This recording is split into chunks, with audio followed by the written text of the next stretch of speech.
maligayang pababalik sa inyo mga nilalang.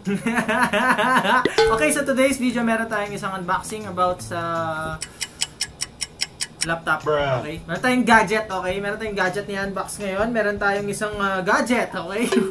Nararamdaman ko, okay, na siya'y nag-iinit kapag ginagamit siya ng matagal na oras. Actually, maghapon ko ginagamit yung laptop, okay? Pero hindi ko siya ginagamit as gaming, okay? Ginagamit ko lang siya as kapag nag-search ako and yung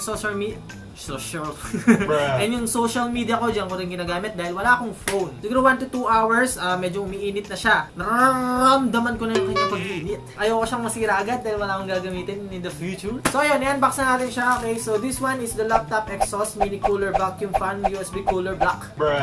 Okay, yun yung nakalagay dito eh. Ayan o. Hindi ko mababasa nyo. So syempre, kapag nag-unboxing tayo, hindi makalimutan ng ating unboxing name na si... Alright, so here we go, man. Okay, good job, seller. So may bubble wrap siya sa loob. Nice packaging. So sana pati dito nang nilagyan niya na rin, no, para syempre full force. Hindi naman siya nasira talaga eh. Ayan, no. Box pa rin yan. Okay.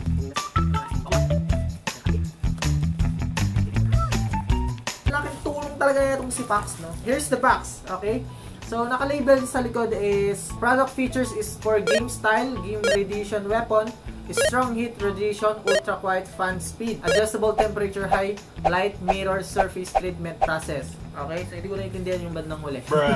So, unboxin natin to and then I'll explain it to you kung anong meron sa kanya.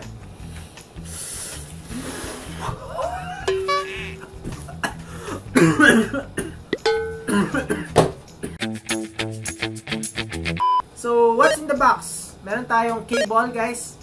Yung kanyang cable. Then, ang ating rubber mount.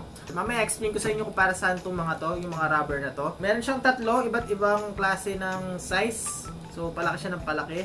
So, let's see mamaya kung ano yung magkakasya kay Mateo. And then, okay, so meron pang bubble wrap itong mismong ano natin, gadget. So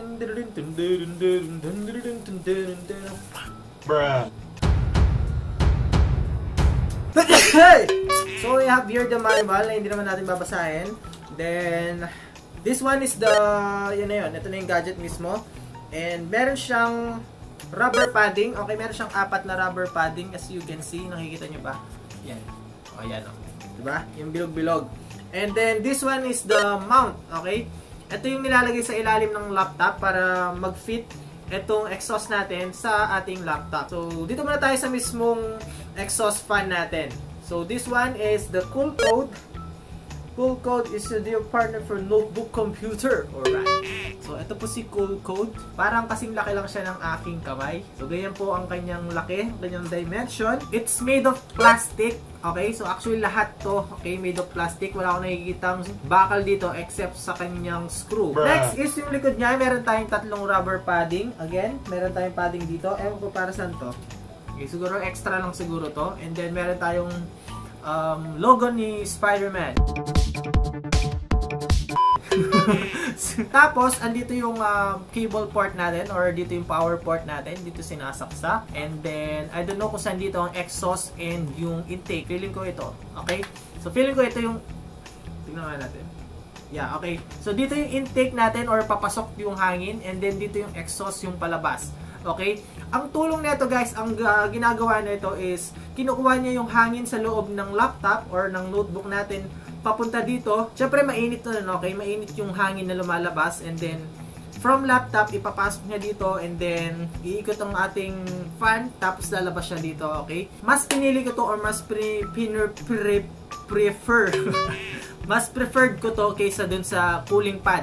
Alam niyo kung bakit? Kasi ang cooling pad natin guys is nasa baba lang siya, okay? Hindi siya direkta, okay? Hindi siya direkta, nasa ilalim lang siya. I-imaginein mo lang, okay?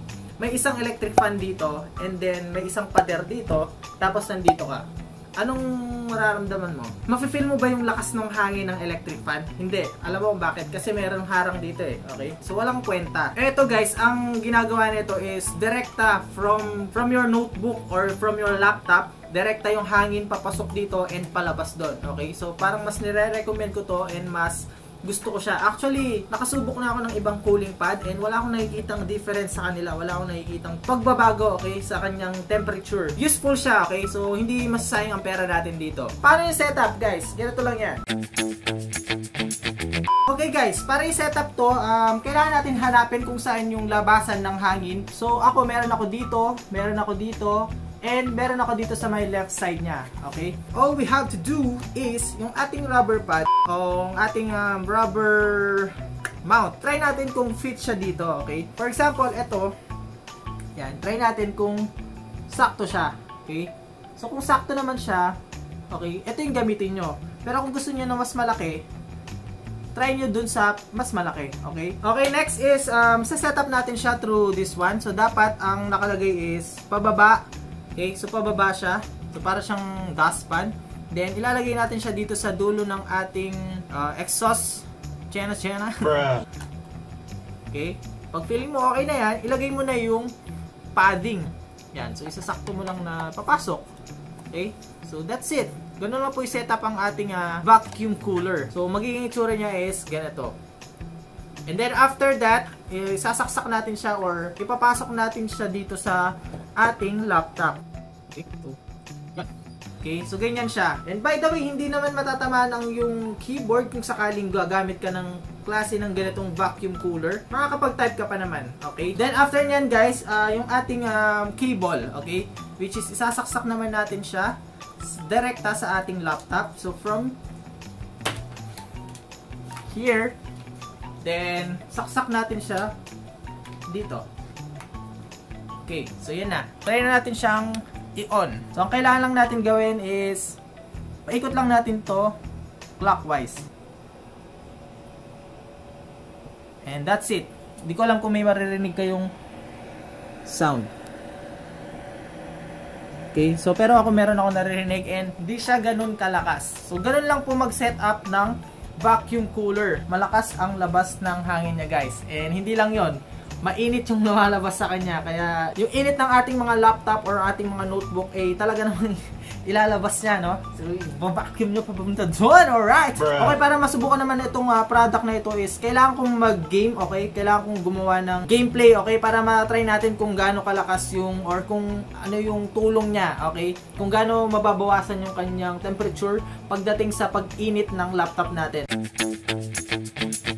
Okay guys, explain ko lang sa inyo yung average temperature before, okay, nung wala pa yung exhaust fan. Chine-check ko kasi yung temperature before ng laptop, okay, mini-monitor ko lang siya, and then umabot siya ng 55 to 65. Average temperature pag ginagamit ko siya ng maghapon. Without games yun without heavy gaming. And nung napansin ko, ginagamit ko yung exhaust fan or yung cooling or yung vacuum cooler natin is 55 lang, okay, ang average or yun yung pinaka-maximum temperature niya. So yun, at least 5 to 10 temperature ang nabawasan sa kanya, okay, yung init niya. Napaka-importante na po ng 5 to 10 temperature na maliles, okay, sa init ng laptop na yun. And nung ginamit ko siya sa heavy gaming like itong PUBG nga, ang average or yung pinaka-maximum temperature niya guys is 65 to 78 or more on 80, okay, 80 temperature niya, 80 degree. Hindi na siya ganun kaganda kasi medyo mainit na yung 80 degrees Celsius, okay? Pero nung sinubukan ko ng gamitan ng vacuum cooler or yung ating exhaust fan, at least bumaba siya ng 10 din, okay? So from 80, naging maximum niya is 70, okay? So 70 to 73, 75 degree ang kanyang temperature. So yun lang guys, yun ang napansin ko sa kanya, okay? Nabawasan siya ng up to 10 degree ng temperature ang nawala sa kanya. And that's it for today's video guys. Okay, ang ganda ng product na to, okay? Ang ganda ng pagkakagawa and good job, okay, sa nag-isip dito. Kung sino ka man kung sino ka mang unang-unang gumawa ng ganitong klaseng product, good job para sa'yo, no? Ang talino mo. Okay, sulit ba o hindi sulit? Sulit na sulit to guys, sulit na sulit. Less than 500, less than 400, makakabili ka ng ganito and malaking tulong to sa mga laptop user and mga notebook user dyan na walang PC, okay? Ang gamit lang nila is laptop. Malaking tulong to guys para mapadali ang paglamig, okay, ng pag-init ng inyong mga laptop. At kung gusto mo pa makakita ng iba't ibang kabaluhan at iba't ibang unboxing tulad nito, pinapayo ko na sa iyo kaibigan, na ikaw ay mag-subscribe sa aking channel at huwag mo na rin kalimutan i-hit ang notification bell para naman updated ka pag meron akong bagong upload. Wag na wag mo na kakalimutan mag-like, share, comment, and subscribe. Okay? And that's it for today's video. Hanggang sa susunod nating pagkikita.